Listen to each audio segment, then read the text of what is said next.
Hello YouTube, welcome back to Movie Talk, and today I'm going to be talking about my top 10 Adam Sandler movies. Somebody kill me, please! Now, before anybody gets mad and gets upset or whatever, like, oh, that's not a top 10 movie. It's just my opinion. It's my favorite movies. Just leave me alone, okay? It's mine. It's my list. It's mine. Leave me alone, please. Alright, now with that out of the way, let's get started.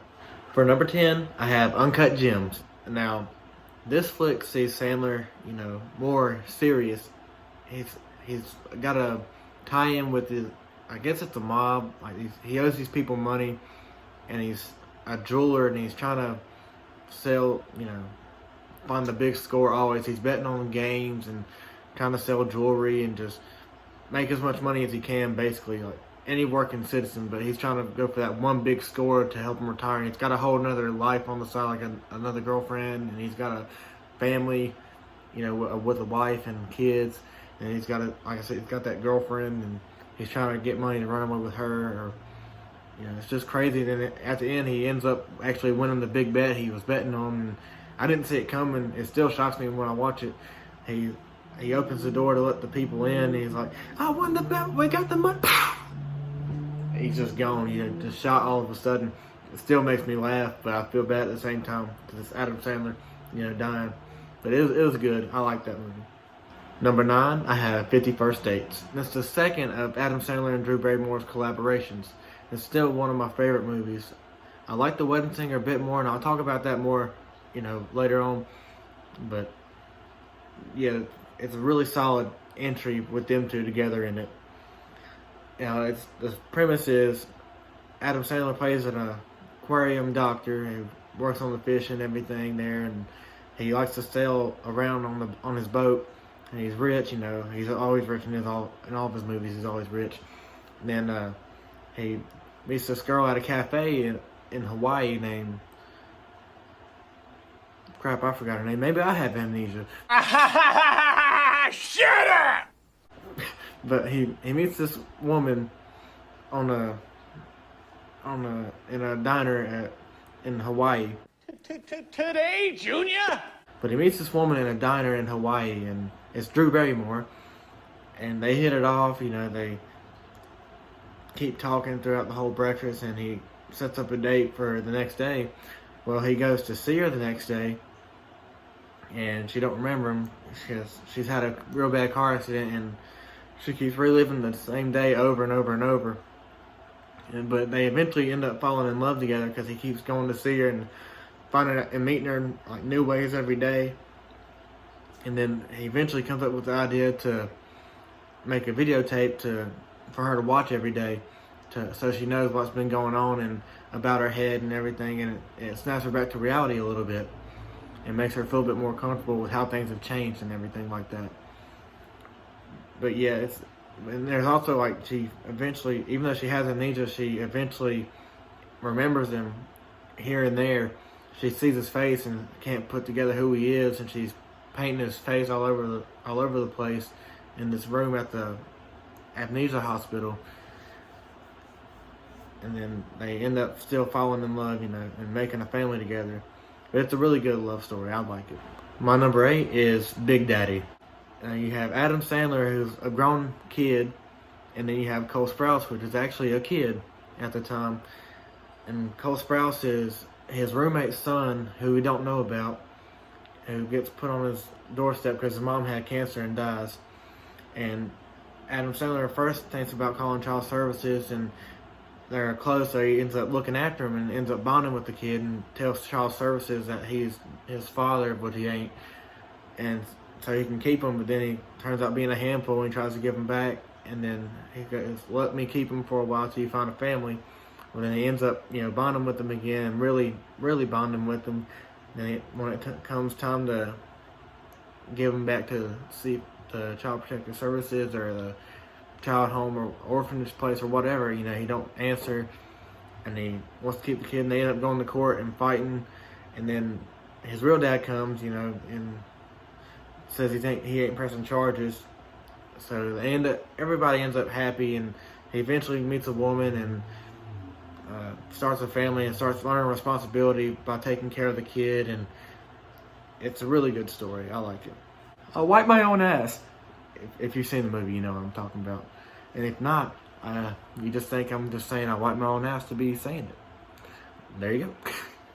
Number 7, I have Grownups. It's about 5 friends who played on the same basketball team when they were kids, and they grow up and their coach dies, and they get together for the funeral, and a lot of crazy shenanigans happen because, you know, it's an Adam Sandler movie. Like, they end up taking their kids on a hike, and then Kevin James tries to go up the rope swing, and he can't let go because he's too scared, and he hits the tree, and then he lands on the bird, and then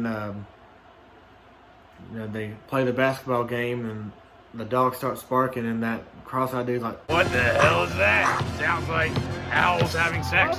you just don't get no better than that. Then Tim Meadows, he has one of my favorite lines after the cross-eyed dude says this. The cross-eyed dude's like, Same old Higgins. He can talk the talk, but he can't.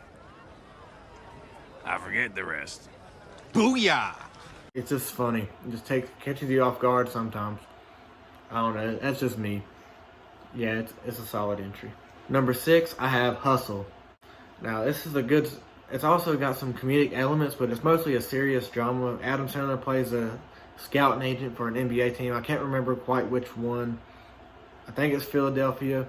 I can't remember for sure, but he plays the scout, and he's gone somewhere to find new talent, and he ends up meeting this kid named Bo Cruz, seeing him playing a pickup game. And he sees he has skill, but he's not polished. So Adam Sandler works with him to polish him and get him ready for the NBA. And he ends up actually making the NBA throughout the long process, and him and Adam Sandler bond. It's a really good movie. Number 5. Now, like I said, I'll be talking about The Wedding Singer again later, and this is that time. The Wedding Singer is my number 5 because it's the first of Drew Barrymore and Adam Sandler collaboration. It's a better flick to me than 50 First Dates. I like both of them, but The Wedding Singer is just a much more solid one, I think. Because you have the setting of the 80s. You know, he's an actual wedding singer, and he ends up getting his heart broken on his actual wedding day. How ironic, right? And then he starts bashing up his wedding singing stuff, and then he somehow meets this girl named Julia because she's a waitress at the place he's singing at for a little bit, and that's Drew Barrymore's character. And they end up falling in love, but she's supposed to be getting married to some rich guy who's a douchebag, a total douche. Eventually his true colors start showing, and Julia starts falling out of love with him and starts falling in love with Robbie as he's helping her plan the wedding and everything like that, because he knows the wedding business and knows who's the best ones to go to. So they end up falling in love and bonding. And eventually at the end he sings that song, I Want to Grow Old With You Two, on the plane, and they fall in love and get married. And it's a really solid story. Number 4. I would have it higher, but you know, it's obviously not a top 3 for me anyway. But it's way up there for me. You Don't Mess With Zohan. Now, this movie gets a lot of bad rep from everybody. They say it's one of Adam Sandler's worst, but I think it's one of his greatest because, you know, it's just him doing an over the top Israeli accent. But no. And then, you know, he can move his legs like crazy. He knows how to fight. He's a counter-terrorist. He takes out the bad terrorist.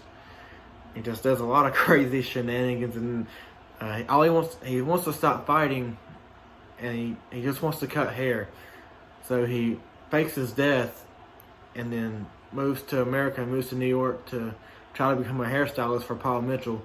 Well, he don't take him, so he ends up working for another hair salon run by Palestinian people, which is supposed to be against his side of Israeli people. But he ends up falling in love with the owner of the shop, Dahlia. And a lot of crazy shenanigans ensued.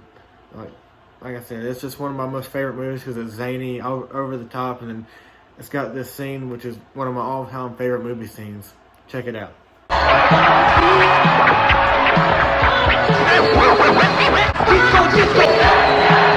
Disco! That's why it's at my number 4. Number 3, I got Billy Madison. People are probably wondering, like, why ain't it up higher? Why didn't your number 1 or number 2? You know, because, don't get me wrong, it's a classic quotable movie like, stop it lady, you're scaring us, or he calls the shit poop. it's his first movie, and don't get me wrong, it's really good. It's a classic and quotable, but it's not as polished as some of his other projects are. Because, it's his first outing. Like I said, it's a really good movie. It's basically a kid.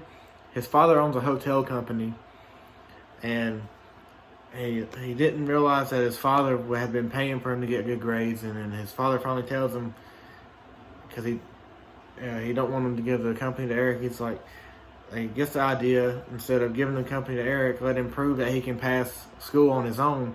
So he goes back from first grade to all the way through high school again. 2 weeks for each grade, and he passes them just so he can get the company, so the evil guy Eric don't get it. It's just a bunch of funny hilarity. Like, there's a musical number at one point. It's just, it's everything you'd want to see in an Adam Sandler movie, like, come true. It's just out there, zany. It's just funny. Number 2 is Happy Gilmore. I have Happy Gilmore at my number 2. People probably mad, like, why ain't it number 1? It's the most classic movie. It is classic. It's quotable. Mister, just leave me alone. You suck, you jackass. Stuff like that. It's just very, everybody knows that. Talk about a hole in one. Why don't you go home? Are you too good for your home? Answer me! Stuff like that. It's just classic. And then when his girlfriend leaves him and he's singing over the intercom and he looks at the intercom and that kid's just standing there, things like that are just classic movie history. But what it is he's a hockey player. He's been a hockey player all of his life, huge hockey fan, because his dad was a hockey fan, and he wants to be a professional hockey player.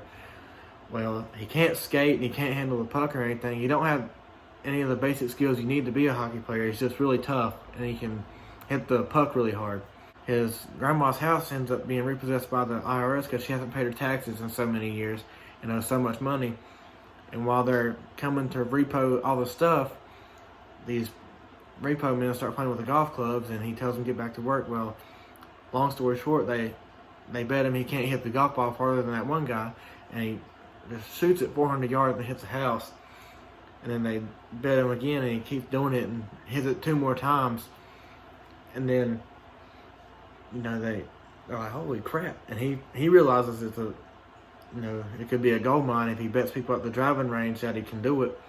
So he starts betting people, and then eventually Chubbs, played by Carl Weathers, comes and finds him and teaches him how to play golf, and he ends up going against Shooter McGavin, which is probably one of the funniest and best Adam Sandler antagonists in any of his movies. Played really, really good by Christopher McDonald. Like, the best part is, I eat pieces of shit like you for breakfast. You eat pieces of shit for breakfast? No. it's just a classic.